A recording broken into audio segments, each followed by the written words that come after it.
It's the Ross Tucker Football Podcast. Oh, yeah, it is. But it's not just any Ross Tucker Football Podcast. It is a Monster Monday presented by DraftKings Sportsbook, the #1 rated sportsbook app. I'm Ross Tucker, former NFL offensive lineman. Then again, it's the Ross Tucker Football Podcast. So I would think that you would already know that.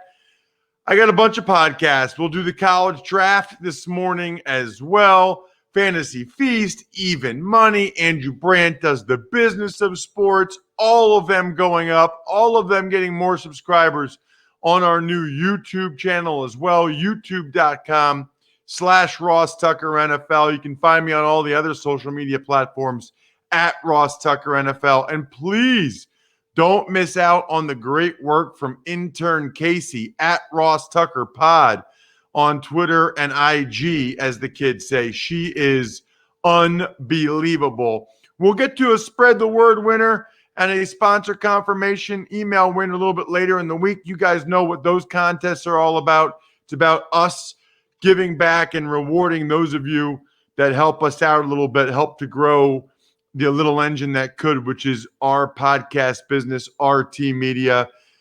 So excited for today's guest because everyone's talking about training camp protocols. Everyone's talking about Cam Newton's health, coronavirus. What are we going to do for training camp?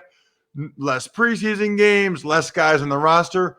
Why don't we talk to the foremost expert in the NFL media medical community, Dr. David Chow, longtime Chargers team orthopedic surgeon. Now he's all over social media at Pro Football Doc and his website, profootballdoc.com.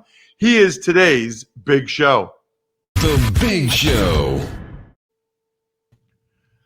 Dr. Chow, it is always good to talk with you, and I think this is our first time actually getting a chance to see you. Thanks so much for coming on the show.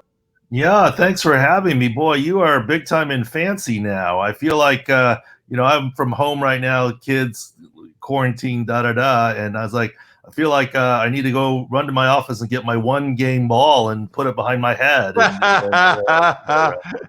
What did you get a game ball for? Good question. There were often times, for example, in 2004, when the San Diego Chargers won its first AFC West championship in forever. They said everyone gets a game ball, but that everyone did not include the team physicians because we're on the original email list and So there have been 4 or 5 occasions where everyone gets a game ball, but I have never got the tag along. But towards the end of the career, the athletic trainers made sure to give a game ball, and it was kind of a lifetime achievement award. I don't know. I mean, one of those. So it wasn't really for a game per se. Well, I think it's awesome. I think you deserve it. I thought maybe it was when you had Rivers playing through the torn ACL in that playoff game. I know you ended up losing to the Patriots a little bit later. Speaking of quarterbacks and injuries, that's where I want to start, Dr. Chow. Cam Newton, your level of confidence, because all anybody talks about is if he's healthy. What is your level of confidence that Cam Newton will be 100% healthy starting training camp for the New England Patriots? Well, let me redefine the 100%. Is any 31-year-old football player who's had 2 shoulder surgeries in the last 2 years and a foot surgery, plus the accumulation of injuries of the game, ever 100%? And I have to say the answer to that question is no, because he's no longer a new car. He's a used car. But with that, he's someone who I think should be healthy. That's why he was delayed in the signing with the pandemic, no physicals. The shoulder thing should be behind him. But more importantly, I don't think the footless Frank was major, and so he should time out to be healthy. I've been on the optimistic side compared to everything else I've seen in the media. So a couple questions there. One is, I remember you saying last year, I think we had you on, and you felt like Cam could have played through the foot injury, or that there was a possibility of it, and then you were a little surprised that he took so long to have surgery. I don't want to put words in your mouth, so refresh my memory on what you said about Cam's foot last season. Well, there was at different times. I thought he would be able to come back, and indeed he did, but he then didn't feel like he was himself. And then they shut it down, and they still didn't do immediate surgery, and they waited till December to do the surgery. To me, from the outside, the simple, not true explanation is, oh my gosh, the Carolina Panthers doctors and or Cam Newton doctors missed it. He should have had surgery all along.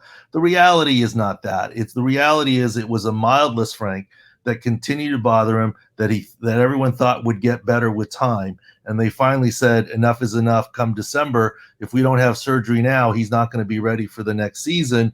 Thus, the surgery in December. So it was a mild variety Lisfranc. And quite honestly, if it were, you mentioned Phillip Rivers, I guess I shouldn't say what he has or hasn't had in the past because of HIPAA. If I texted at time it texted me, cleared it, I'd talk about it, but I don't want to talk about specifics without permission from players. But other quarterbacks like Phillip Rivers may indeed be able to play through the injury that Cam had. Not because Phillip Rivers is, oh my gosh, so tough and Cam Newton is soft, but they are different types of players, right? Cam needs to be mobile to be effective, at least so far in his career, and he's so athletic, he didn't feel right. Whereas Phillip is a little bit of a Clydesdale. Love you, Phillip. Even with his ACL, so it doesn't affect his game as much, and that's kind of explains some of my position. But Ross, if you'll forgive me for a second, I try and stay in my football lane, medical lane. But to me, believing that Cam Newton is healthy and going to be healthy and ready to go, what this tells me from a football sense, and I hope you don't kill me for jumping out of my medical lane, but because I think he's ready to go, what this tells me is all this speculation on the Patriots tank for Trevor is out the window. They are clearly trying to win this year, and that's what it tells me. Now, it doesn't mean that Cam Newton is for sure the starter. He could be. It still could be Jarrett Stidham. But Bill Belichick is going to utilize Cam Newton either in a starting role, in a special package wildcat role, or some other creative way. Remember, other coaches and other quarterbacks really almost one of the few positions left, offensive line to some extent too, where you play the whole game. Running backs by committee, specialty tight ends, deep rush ends, cover linebackers, everything, dime packages. Football quarterbacks are sacrosanct, but I guess I'm thinking under Bill Belichick, they won't be. Remember many years ago at the end of Tim Tebow's career, Bill brought him in and wanted to do some special packages. So let's not forget that. And I think he's going to have some tricks up his sleeve. Shocker to everybody. So last question on Cam is this, because there's so much excitement about him going to New England and what he might do there, and you just talked about it a little bit. If the Carolina Panthers thought that Cam could be the guy he was in 2015 or even in the first half of 2018, if they thought he'd come back and be fully healthy and perform at a high level, wouldn't they have just kept him this year? I mean, $18 million last year of his contract, none guaranteed, no obligation for next year, a new head coach. That's the one thing that jumps out to me, rather than just giving Cam this year and seeing what he could do with a new head coach in his first year. Instead, they just cut him and signed Teddy Bridgewater for $21 million a year and $33 million guaranteed. It feels to me, Doc, like at a minimum, the Carolina Panthers aren't buying into the 100% healthy thing.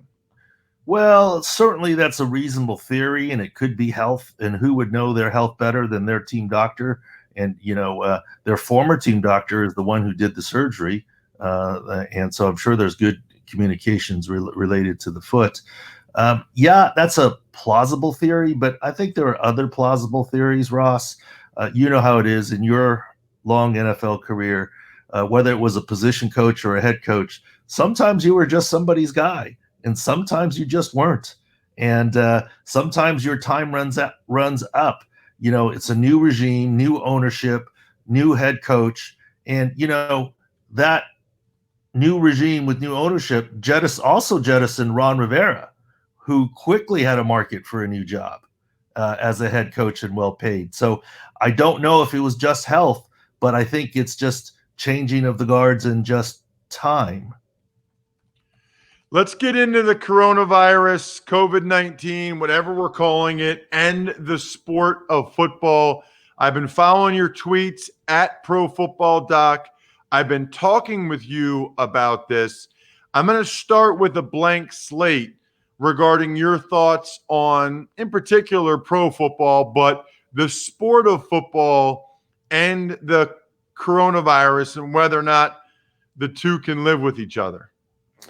Well, depends on how, right? I mean, live with each other. I'll start this with a headline, and it's clearly not clickbait since we're not, posting something or whatever.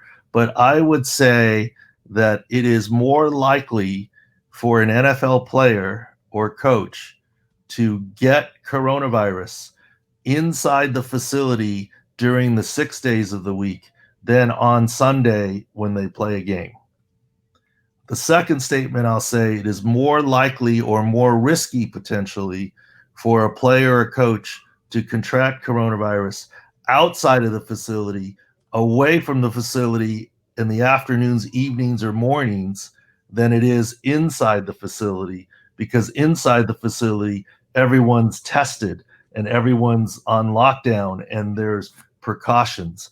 So that's sort of the opening statement, but we can go from there, and there's so many different facets of this that I would love to get into. Well, why don't you explain that? Because a lot of people explain why you said what you just said, because a lot of people look at it and say, well, you're supposed to stay 6 feet apart. You're supposed to social distance. How can you social distance when you're tackling or blocking? Great point, and let me try and explain. It's about viral load. First of all, you introduced me correctly. I was the orthopedic surgeon. I was a head team physician. So as a head team physician, I would have my fingers involved in other things. And in a coronavirus crisis, I would be involved. But I'm not the N word. I'm not an epidemiologist. I'm not an infectious disease specialist. But in terms of sports medicine and directing teams and following it in this media role, I think I have some experience to interpret what's going on. So that's where I come from. So viral load is a concept that your listeners, head coaches, John Harbaugh and others should learn, and players. What it means is this. It's not one virus that floats around in the air, aerosolized or not, that you inhale or come in contact with, and now you get sick with COVID-19. It's a viral load accumulation. Rough estimate. Let's say every time you're speaking and you're within 6 feet of someone, you spew out 30, 40, who knows, 50 viruses into the air. And if we're in the same room, you may absorb some of them. But let's say, and these are not exact numbers, it's, for example, it takes 100 viruses to get you sick. Well, you don't get the viral load. So this is why it's not about dodging people down grocery store aisles. It's about perhaps a church service or a meeting where you're sitting next to someone for a prolonged period of time. This is why the CDC recommendation for contact tracing is only if you're within 6 feet of someone else who gets coronavirus for a period of 15 minutes or longer. Not 1 minute, not 2 minutes, but 15 minutes. It's not magic. It's not like if you're 14 minutes with someone, you're not going to get it, and magically on the 15th or 16th minute, you're going to get it. And is it possible to get it at 1 minute? It's possible, but not as likely as the viral load. And coming off this July 4th weekend, I would say it's like walking outside in the hot sun. If you walk outside in the hot sun, without sunscreen on, without a mask on, so to speak, call it a mask sunscreen, and you catch the rays of the sun, you're not going to be sunburned by walking to your car or walking out to the beach and then applying sunscreen. You're going to get sunburn after a prolonged period of time. Now, everyone's different. Fair-skinned people might get sunburned more quickly. Darker complexions like myself would get sunburned more slowly. That's human differences. But you're not going to get sunburn within 3 minutes of walking out into the sun, even if it's high noon. So it's called viral load, just like exposure to the sun. That's why tackling someone instantaneously isn't, in theory, supposed to do that, which is, I made an earlier statement on Twitter that people have sort of jumped on me for, that I'm glad to have a chance to explain. I said, yeah, you're potentially more likely to get coronavirus in the offensive huddle, if you huddle in the traditional fashion, than you are playing the game. Certainly a wide receiver and a DB are not within 15 minutes, 6 feet of each other for 15 minutes across the 3-hour game. You, Ross, and the nose tackle or D lineman might be, depending on how many audibles and what have you we'll see in terms of being 6 feet from each other 15 minutes. In offensive huddle, you probably are. So that's where it is. It's based on viral load, and hopefully that made some sense. It absolutely did. So that leads to some of the other questions, some of the other reports that are out there, including removing the preseason games. I want to get your thoughts. Right now, the NFL reportedly is willing to knock it down to 2. The NFLPA wants 0. What are your thoughts on the preseason games?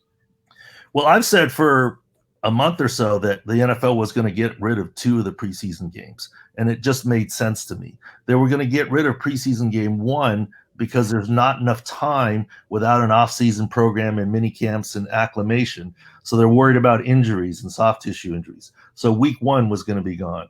I also predicted that week 4 would be gone. Why? First of all, the window to play week 4 is Thursday to Sunday, and everyone plays it on Thursday to get the few extra days before the first, quote, real game. And if you were to contract coronavirus in the 4th game, 10 days is probably not enough. You're going to end up missing week 1. And everyone in the league looks at week 1 as the big target. So to me, it was predictable week 1 and 4, the league's recommendation. Now, I understand from the player's perspective, why do preseason games? Heck, you don't even get paid for preseason games, right? I mean, so why do it? The revenue is not huge for the league. It won't affect the salary cap. But here's why I believe the league wants to play 2 preseason games, and in some ways needs to play 2 preseason games. You got to have a dry run. Do you ever have a Broadway show open without a dress rehearsal? Well, there are a lot of new protocols. How you arrive at the stadium, the locker rooms at the stadiums, where the referees are, the chain gang, the mechanics, how the sideline protocols. You got to kind of work through it. And why do you need 2 games? Because you need a home game and an away game so that all 32 stadiums can have one dry run. Now, can you say, can we fake the dry run? Maybe. But also players and coaches need the dry run of how to travel differently, how to stay in hotels differently, what to be prepared for. So I think that's why the league is pushing for 2 preseason games, but I get why the Players Association doesn't want any. And who knows, in the end, the compromise might be a modified preseason game 2 and 3. Maybe you only play a half, so that you reduce the exposure if they're worried about exposure. But I think that's why they're pushing for games 2 and 3. And by the way, if that happens, there's 4 teams that have 2 home games and 4 teams that have 2 away games. That would switch. The NFL would mesh that, I'm sure. 2 thoughts on the preseason games I want to throw out there and get your opinion on. Number 1, the acclimation. I've seen what the players' request is of 21 days of strength training and conditioning. And look, I don't know what these guys were doing in March, April, May, Dr. Chow. I don't know what guys had access to what. The only thing I would say is there's typically already 6 weeks between the end of the off-season training program and training camp. So a lot of guys can do a lot of different things during those 6 weeks. Some guys would come back really out of shape. Some guys would come back in the best shape ever. So this idea of the longer ramp up and acclimation, I don't find it as important as others do because the players already had 6 weeks on their own before training camp starts. That's number one. Number two, as you know, the first and fourth preseason games, no starters play in those games. None. Like if they're going to play, they play in the second and third ones. So the guys that play in the first and fourth, it's the bottom 50 guys on the roster. And those guys already didn't have OTAs or mini camps. They won't have joint practices. They need every opportunity they get. I don't understand why they don't just play the first and fourth preseason games. We already know who it's going to be. It's not. I mean, the starters don't even need to put their helmet and shoulder pads on. I think, I mean, I understand why they're doing it. I just think it's unnecessary, especially if you ask those 50 guys and they'd all say, I'll play. I need that. I need those reps. I need that film. I need it. I'll play. Yeah, and you bring up a good point, but Ross, we know this. I mean, if you look at my kids, they're still young, but if they have homework that the teacher isn't grading, they're probably not that apt to want to do it, right? If players aren't getting paid for the preseason games, do they really want to play? I mean, the veterans. I get the rookies. They want to make the team. But the NFLPA is not about the rookies that may not make the team. Why? Look, the PA is now saying maybe we only want a maximum of 80 people, not 90 on the roster to make social distancing work. So they're jettisoning at least 10 jobs, 320 jobs, at least for the time being, and they're not permanent jobs. But, you know, if the union were all about all the undrafted free agent rookies, you probably wouldn't try and cut from 90 to 80. You'd be demanding bigger buildings or more trailers. But if you're willing to cut from 90 to 80, where's the priority? The priority are guys who have been in the league like yourself that are still in the league, not the ones trying to make the team, so to speak. So that's part of the equation. And I predict if there is a second and third preseason game, I don't think you'll see many starters. They'll probably treat the second preseason game like the first and the third preseason game like the fourth. And the veteran players are still going to get those times off, just off of the off chance of getting coronavirus, but also injury-wise. It's more of a dress rehearsal, dry run-through for the league. And the other thing, the reason why I think the league wants to do this is, Ross, if we don't have any preseason games leading up to week one, what will the conversation be? The headlines will be about coronavirus, how the game will look, how it will look differently. It won't be about football. If you have a preseason game 2 and 3, it'll be, wow, what about Tom Brady and the New Orleans Saints and Drew Brees, et cetera? It gets to the conversation about football. And that's what the league is about. So I can understand where each side comes from. You got to check him out on Twitter at ProFootballDoc. That's Instagram as well. Or go to ProFootballDoc.com. He does it right. Twitter, Instagram, website, all ProFootballDoc.com. Makes it very easy for you. Dr. David Chow, the perfect guy to have on this week. Thank you so much for your time, as always. You're welcome. Anytime, Ross. Absolutely love talking with Dr. Chow and absolutely love sleeping.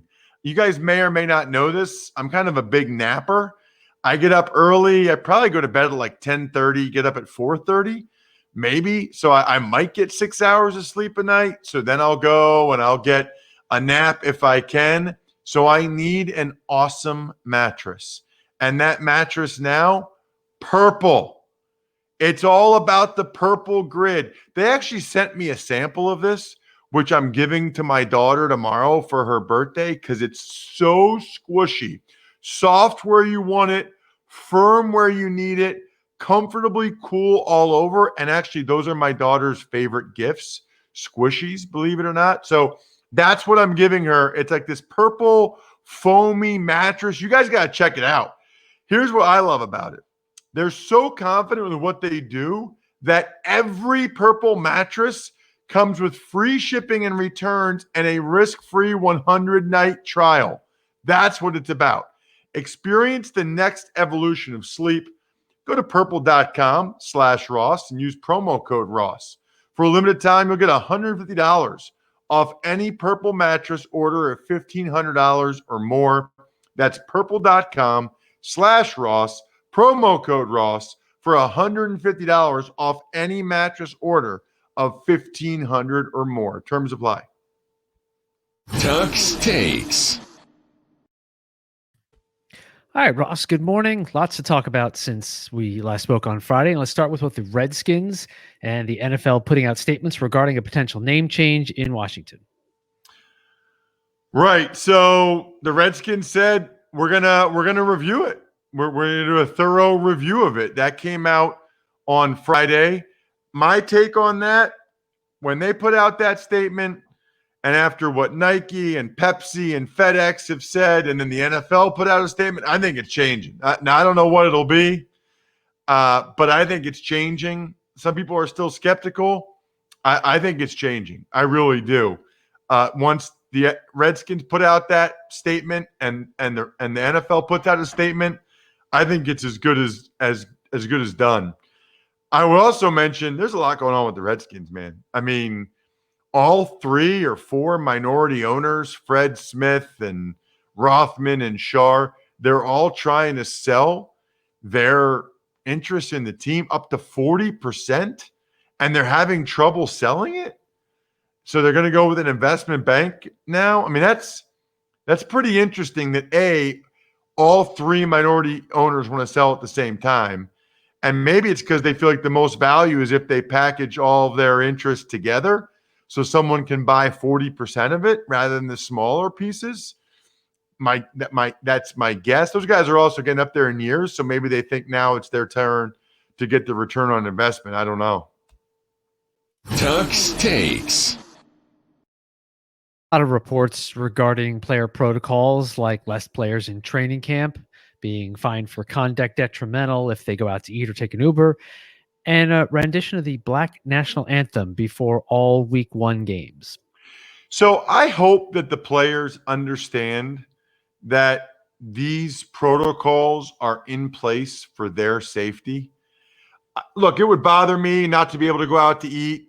I'm assuming they mean inside a restaurant. Maybe they mean it all. Or to take an Uber. That would be frustrating. But listen, this whole thing's frustrating for all of us. Like the other day I was talking about masks, and I'm not going to get back into the mask thing, but like, it's just like nobody likes wearing a mask.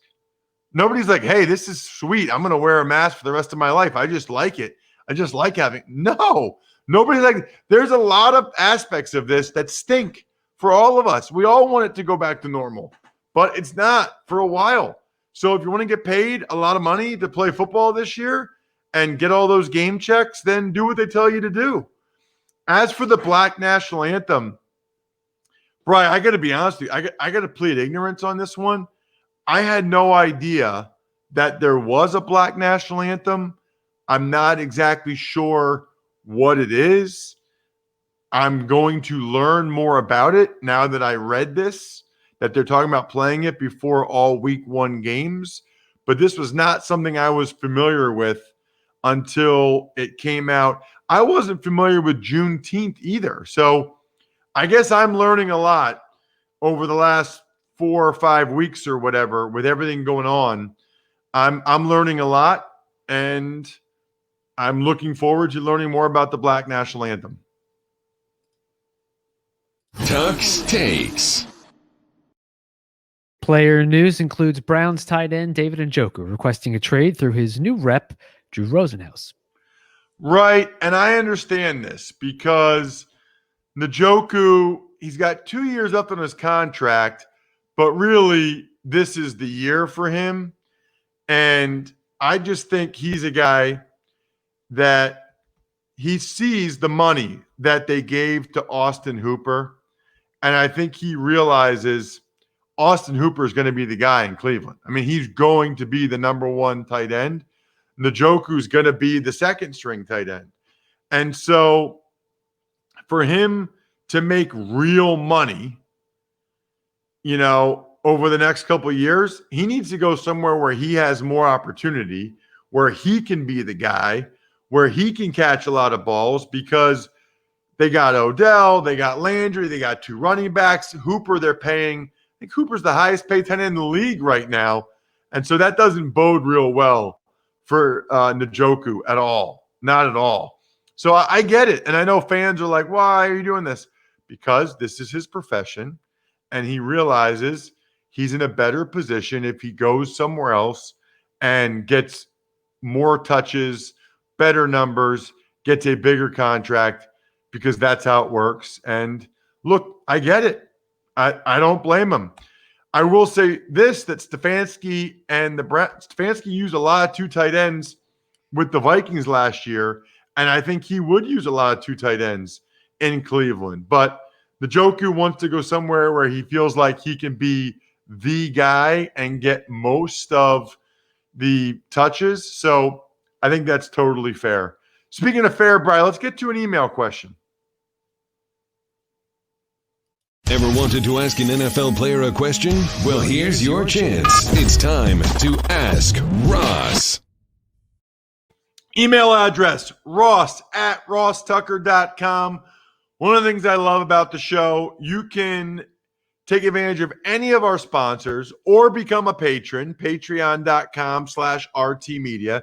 And you can ask me any question you want on the show, and I'll answer it on our new YouTube channel, on the podcast, everywhere you want. All you have to do is forward me the sponsor confirmation email, ross@rosstucker.com. All right. Hey, Ross, I love the show. Keep up the great work. My question relates to Anthem Protests. I've always thought it was important to stand for the anthem too, but never connected that specifically to the military. For me, it was always about national pride and appreciation. You've mentioned a few times that you would have never kneeled during the anthem because of your respect for the military. My question is how you came to make that particular connection. Now, I can remember when it was common for people to talk, players to warm up, people to walk around during the anthem. That seemed to have changed when the armed forces began spending heavily on ads and pregame ceremonies at sporting events, and in particular during NFL games. You think that this has influenced your association between the anthem and the military specifically, and or influenced others? Thanks again. Go Bills. That is from Rudy, who sent in a sponsor confirmation using the Amazon banner ad from our sponsor page at rosstucker.com.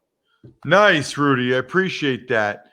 So it's interesting. A couple of things I would say. First of all, I don't ever remember people talking, players warming up during the national anthem. Never. Not when I was playing, not when I went to games before that.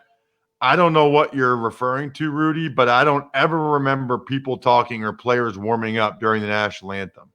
So I don't really know where that part of it comes from. I would agree that it's always been about national pride and appreciation. I think perhaps because my mom was an Army brat and my grandfather made his career as a captain in the U.S. Army, that maybe that's part of the tie-in for me with the military. But I guess when I think national pride and appreciation, I think of the military. Like that's a big part of what I'm proud of, is the society that we live in, usually the country that we live in, the freedoms that we have, and the men and women that sacrificed to give us those freedoms. So I guess I would turn it back to you, Rudy, and say, I think it's a little difficult to think about national pride and appreciation and not think of military, not have national pride and appreciation be associated with the military at all. Your point about the armed forces spending and the pregame ceremonies, yeah, maybe a little bit. I don't know. I don't know if that's conscious or subconscious. I'm sure, like anything else in life, over time, it certainly reinforced it. But I don't know. That's kind of what I've always thought of when I saw the flag. Anytime I've ever seen the flag, I think of our country and I think of our armed forces. So that's an interesting question. A very, very interesting perspective. You obviously, I guess it sounds like, grew up differently than I did, but appreciate the question. Thank you. Shout outs to Pizza Boy Brewing and DynastyFreaks.com. They are the I Think We're Done Here members of Patreon.com. /RT Media.